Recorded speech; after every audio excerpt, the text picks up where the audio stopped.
Bangor, Maine. Chapter 3. Papa. He was standing near his writing table and pointing angrily to some envelopes, papers, and little piles of coin upon it as he addressed some observations to the bailiff, Yakov Mikolaievitch, who was standing in his usual place, that is to say, between the door and the barometer, and rapidly closing and unclosing the fingers of the hand which he held behind his back. The more angry Papa grew, the more rapidly did those fingers twirl, and when Papa ceased speaking, they came to rest also. Yet, as soon as ever Yakov himself began to talk, they flew here, there, and everywhere with lightning rapidity. These movements always appeared to me an index of Yakov's secret thoughts, though his face was invariably placid and expressive alike of dignity and submissiveness, as who should say, "I am right, yet let it be as you wish." On seeing us, Papa said, "Directly, wait a moment," and looked towards the door as a hint for it to be shut. "Gracious heavens! What can be the matter with you to day, Yakov?" he went on, with a hitch of one shoulder, a habit of his. "This envelope here with the 800 roubles enclosed," Jacob took out a set of tablets, put down 800, and remained looking at the figures while he waited for what was to come next, "is for expenses during my absence. Do you understand? From the mill you ought to receive 1,000 roubles. Is not that so? And from the treasury mortgage you ought to receive some 8,000 roubles. From the hay, of which, according to your calculations, we shall be able to sell 7,000 poods, at 45 kopecks apiece there should come in 3,000. Consequently, the sum total that you ought to have in hand soon is how much? 12,000 roubles. Is that right?" "Precisely," answered Yakov. Yet by the extreme rapidity with which his fingers were twitching, I could see that he had an objection to make. Papa went on.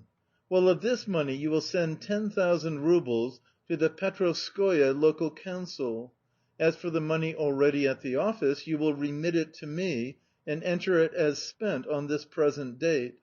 Yakov turned over the tablet marked 12,000 and put down 21,000, seeming by his action to imply that 12,000 roubles had been turned over in the same fashion as he had turned the tablet. "And this envelope with the enclosed money," concluded Papa, "you will deliver for me to the person to whom it is addressed." I was standing close to the table and could see the address. It was "To Karl Ivanitch Mayer." Perhaps Papa had an idea that I had read something which I ought not, for he touched my shoulder with his hand and made me aware by a slight movement that I must withdraw from the table. Not sure whether the movement was meant for a caress or a command, I kissed the large sinewy hand which rested upon my shoulder. "Very well," said Yakov. "And what are your orders about the accounts for the money from Chabarovska?" Chabarovska was Mamma's village. "Only that they are to remain in my office, and not to be taken thence without my express instructions." For a minute or two Yakov was silent.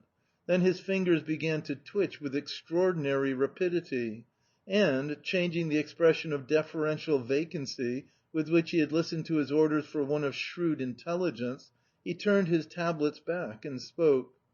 "Will you allow me to inform you, Peter Alexandritch," he said, with frequent pauses between his words, "that, however much you wish it, it is out of the question to repay the local council now.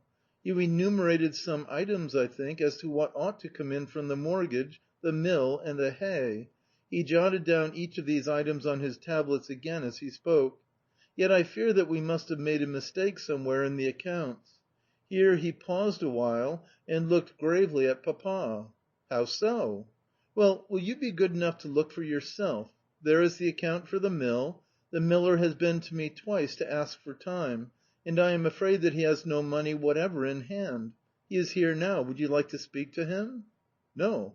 Tell me what he says," replied Papa, showing by a movement of his head that he had no desire to have speech with the miller. "Well, it is easy enough to guess what he says. He declares that there is no grinding to be got now, and that his last remaining money has gone to pay for the dam. What good would it do for us to turn him out?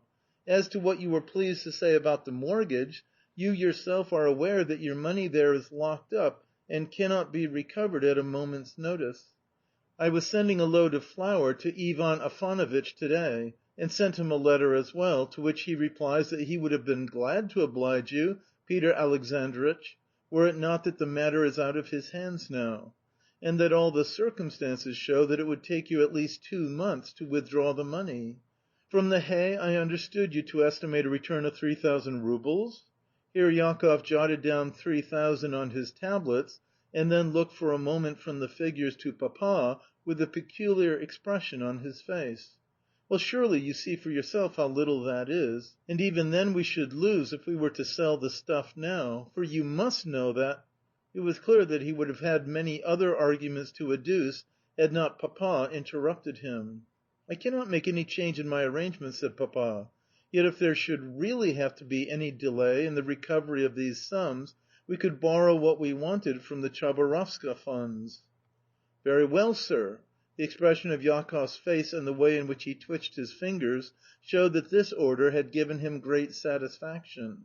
He was a serf, and a most zealous, devoted one, but, like all good bailiffs, exacting and parsimonious to a degree in the interests of his master. Moreover, he had some queer notions of his own.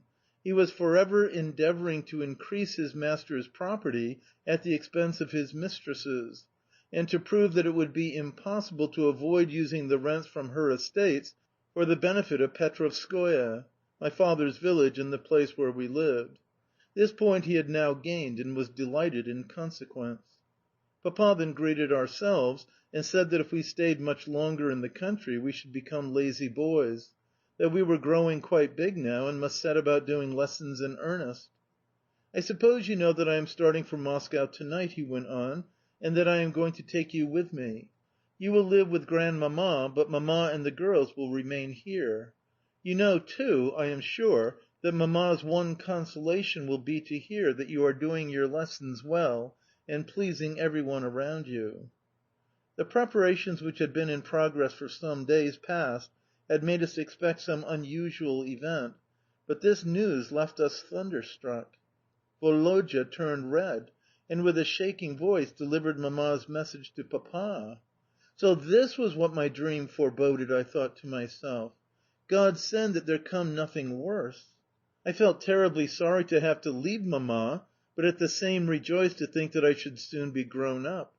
If we are going to day, we shall probably have no lessons to do, and that will be splendid. However, I am sorry for Karl Ivanitch, for he will certainly be dismissed now. That was why that envelope had been prepared for him. I think I would almost rather stay and do lessons here than leave Mamma or hurt poor Karl. He is miserable enough already. As these thoughts crossed my mind, I stood looking sadly at the black ribbons on my shoes. After a few words to Karl Ivanitch about the depression of the barometer and an injunction to Jakoff not to feed the hounds, since a farewell meet was to be held after luncheon, Papa disappointed my hopes by sending us off to lessons, though he also consoled us by promising to take us out hunting later. On my way upstairs I made a digression to the terrace. Near the door leading on to it Papa's favourite hound Milka was lying in the sun and blinking her eyes. "Miloshka," I cried as I caressed her and kissed her nose, "we are going away to day. Good bye. Perhaps we shall never see each other again." I was crying and laughing at the same time. End of Chapter 3. Recording by Expatriate in Bangor, Maine.